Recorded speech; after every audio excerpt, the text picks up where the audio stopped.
Bonjour. C'en est bien fini des rêves du monde d'après.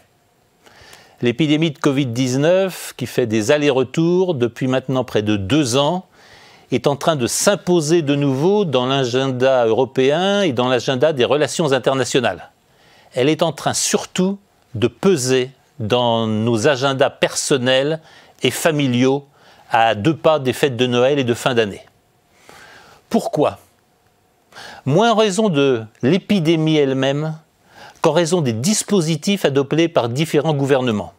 Dispositifs qui ont consisté à mettre en place un pass sanitaire, à limiter la vie sociale, à discriminer de manière quelquefois extrêmement violente et extrêmement contrainte celles et ceux qui ne souhaitent pas se faire vacciner. En d'autres termes, les réponses à l'épidémie, plus que l'épidémie elle-même, ont tué la vie sociale.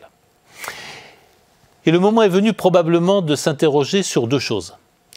La première, c'est ce vieux constat que j'avais établi dans la grande séparation, voici bientôt une dizaine d'années. Quand la frontière nationale n'existe plus, la frontière est partout. Dorénavant, c'est partout que l'on peut nous demander de justifier notre identité.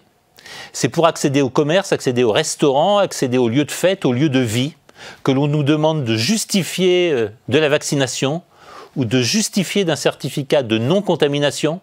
Bref, la frontière nationale a disparu. Le dogme de frontières ouvertes demeure, même s'il est sérieusement entaché aujourd'hui. Le résultat, c'est que la frontière est partout. Le résultat, c'est que plus personne n'est libre de gagner l'espace public. Plus personne n'est libre de mener à sa vie, à son gré, sa vie sociale.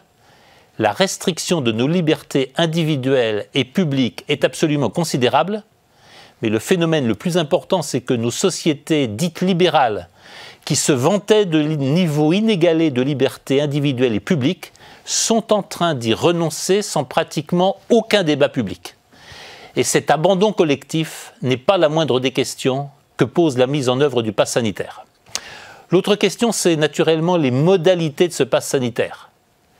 Est-ce que le secret, est-ce que l'intimité, est-ce que la protection des données individuelles de santé est bien préservée? Est-ce que nous savons tout des conséquences à long terme d'une vaccination qu'il faut bien le rappeler, en est encore à un stade expérimental? Est-ce qu'il est bien raisonnable pour une épidémie qui touche d'abord les personnes âgées, ensuite les personnes présentant au moins 2 caractères de risque, obésité, diabète, maladie cardiaque, insuffisance respiratoire, etc. Est-ce qu'il est bien raisonnable de prendre des dispositions aussi privatives de liberté avec si peu d'expérience sur ce que donnera et l'épidémie et les vaccins dans le temps? L'impréparation, l'inconscience des gouvernements n'ont d'égal que leur intolérance absolue à la contestation. Et l'on connaît les médias et l'on connaît les réseaux qui bannissent, y compris les meilleurs scientifiques qui se permettent d'émettre quelques doutes sur la politique de santé publique actuellement suivie. Et l'on connaît des médias et des réseaux absolument impitoyables dès que tel ou tel se permet de mettre en doute la politique de santé que s'est arrogée l'Union européenne à l'occasion de l'épidémie. Ces circonstances laisseront des traces. L'ensauvagement de la société est partout. C'est partout que celles et ceux qui ont à contrôler, à vérifier, à demander des justificatifs font preuve d'une arrogance, quelquefois d'une brutalité ou d'une impolitesse, que seule justifie cette vieille règle: toute personne disposant d'un peu de pouvoir vise tout simplement à en abuser.